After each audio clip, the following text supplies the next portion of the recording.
देखिए गाइस, हम लोग समझने वाले हैं यूज ऑफ गेट। ठीक है, यानी गेट का यूज समझते हैं कि गेट का प्रयोग कहाँ पर होता है। ठीक है, तो ध्यान से देखिएगा कि गेट के बहुत सारे यूज होते हैं और गेट के कई सारे अर्थ होते हैं। ठीक है, जैसे कि सबसे पहले होता है गेट का मतलब होता है कि पाना या फिर मिलना। ठीक है, गेट का मतलब होता है पाना या फिर मिलना। कोई चीज आपको पा लेना या कोई चीज आपको मिल जाना, बात एक ही है, तो वहां पर हम गेट का यूज करते हैं।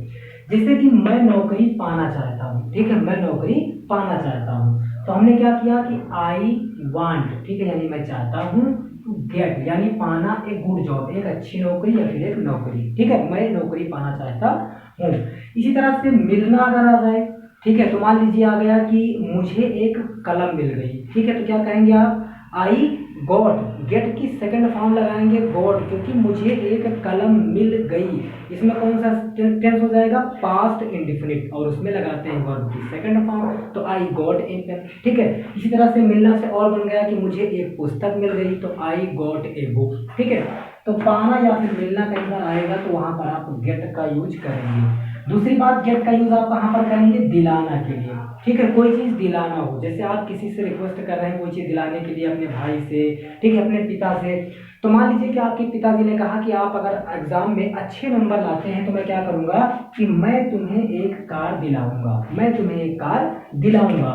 तो आई विल क्यों लगाएंगे, क्योंकि ये फ्यूचर टेंस है। ठीक है, तो I will get U A car, यानी मैं तुम्हें एक कार दिलाऊंगा। इसी तरह से आपके पिताजी ने आपसे कहा कि मैं तुम्हें एक पुस्तक दिलाऊंगा, तो क्या हो जाएगा, I will get U a book. ठीक है, मैं तुम्हें एक कलम दिलाऊंगा, मैं तुम्हें एक साइकिल दिलाऊंगा। ठीक है, मैं तुम्हें नए कपड़े दिलाऊंगा। तो जहां पर इस तरह से बात आ जाए कि दिलाने के लिए, वहां पर भी गेट का यूज करेंगे। अगला जो गेट का यूज है वो होता है कराना या फिर करवाना। ठीक है, यानी कि आप अपना काम किसी और से करवा रहे हैं। ठीक है, तो इसका नियम होता है कि गेट लगाएंगे प्लस ऑब्जेक्ट लिखेंगे और वर्ब की थर्ड फॉर्म लगाएंगे। एक टेंस है जैसे कि मैं घर में सफेदी कराऊंगा। ठीक है, मैं घर में सफेदी कराऊंगा यानी किसी और से सफेदी कराऊंगा, तो क्या हो जाएगा, I will get the house white washed. ठीक है, क्या करेंगे, आई विल हमने लगाया क्योंकि फ्यूचर टेंस है, उसके बाद हमने क्या लगाया, गेट लगाया, फिर ऑब्जेक्ट लगाया। ठीक है, द हाउस यहाँ पर क्या है, ऑब्जेक्ट है, और वर्ब मतलब क्रिया, क्रिया की थर्ड फॉर्म तो व्हाइट वॉश यानी सफेदी करना, और उसकी थर्ड फॉर्म व्हाइट वॉश हो जाएगी। इसी तरह से मान लीजिए आप कहते हैं कि मैं अपने कपड़े धुलवाऊंगा। ठीक है, मैं अपना घर साफ करवाऊंगा, मैं अपना कमरा साफ करवाऊंगा। ठीक है, आप जब भी अपना काम किसी और से करवाने के लिए कहते हैं तो वहां पर हमेशा क्या लगता है, गेट, यानी कि कराना। ठीक है, कराना और करवाना हो तो वहां पर भी गेट का यूज होता है।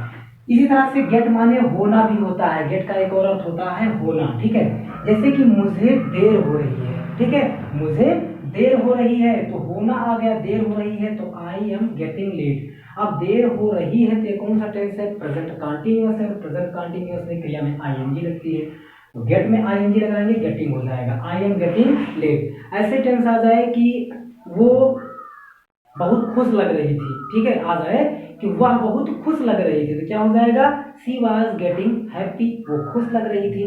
ठीक है, तो जहां कहीं पर भी होना अगर आ जाए तो वहां पे भी हम गेट का यूज करेंगे।